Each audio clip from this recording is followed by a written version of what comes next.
اعوذ باللہ من الشیطان الرجیم بسم اللہ الرحمن الرحیم۔ سورہ بقرہ سورت نمبر 2۔ شروع کرتا ہوں اللہ کے نام سے جو بڑا مہربان نہایت رحم والا ہے۔ الف لام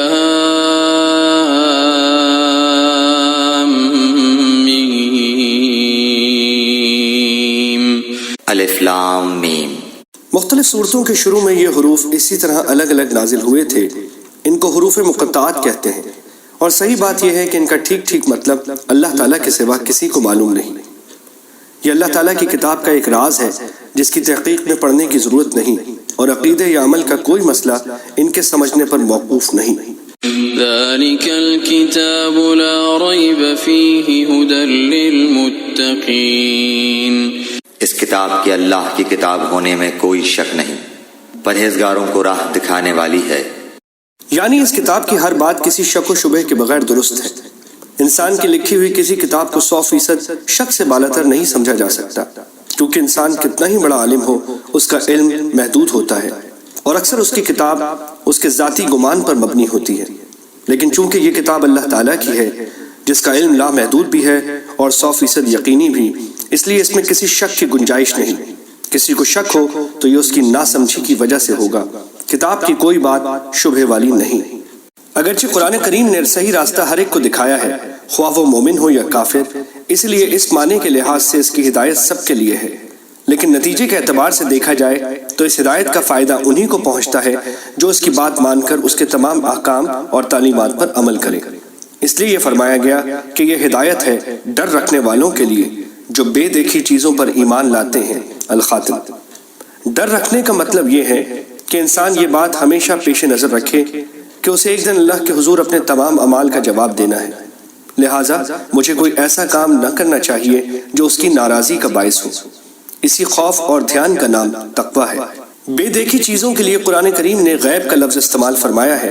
اس سے مراد وہ چیزیں ہیں جو آنکھوں سے دکھائی نہیں دیتی، نہ ہاتھ سے چھو کر یا ناک سے سونگھ کر انہیں محسوس کیا جا سکتا ہے، بلکہ وہ صرف اور صرف اللہ تعالیٰ کی وحی کے ذریعے معلوم ہوتی ہیں۔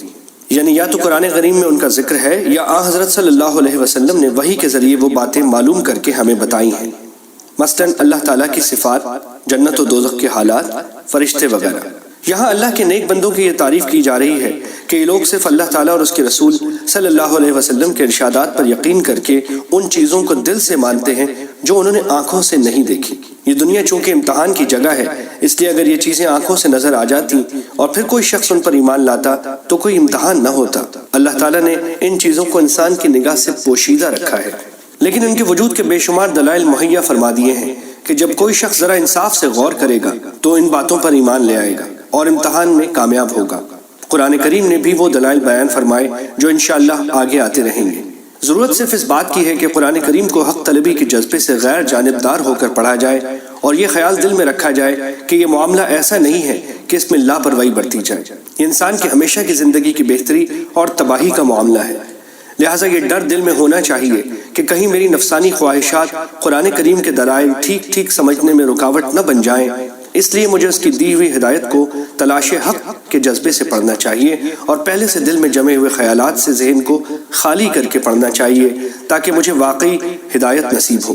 یہ ہدایت ہے ڈر رکھنے والوں کے لیے کا ایک مطلب یہ بھی ہے الذين يؤمنون بالغيب ويقيمون الصلاة ومما رزقناهم ينفقون۔ جو لوگ غیب پر ایمان لاتے ہیں اور نماز کو قائم رکھتے ہیں اور ہمارے دیے ہوئے مال میں سے خرچ کرتے ہیں۔ جو لوگ قرآن کریم کی ہدایت سے فائدہ اٹھاتے ہیں، یہاں ان کی اہم صفات بیان فرمائی گئی ہیں۔ ان میں سب سے پہلی صفت تو یہ ہے کہ وہ غیب یا اندیکھی چیزوں پر ایمان لاتے ہیں، جس کی تفصیل پیچھے گزری۔ اس میں تمام ایمانیات داخل ہو گئے، جس کا خلاصہ یہ ہے کہ جو کچھ اللہ تعالیٰ نے قرآن کریم میں بیان فرمایا یا جو کچھ نبی اکرم صلی اللہ علیہ وسلم نے ارشاد فرمایا، ان سب پر ایمان لاتے ہیں۔ دوسری چیز نماز قائم کرنا بیان کی گئی جو بدنی عبادتوں میں سب سے اہم ہے، اور تیسری چیز اپنے مال میں سے اللہ تعالیٰ کے راستے میں خرچ کرنا ہے، جس میں زکوٰۃ و صدقات آ جاتے ہیں جو مالی عبادت ہے۔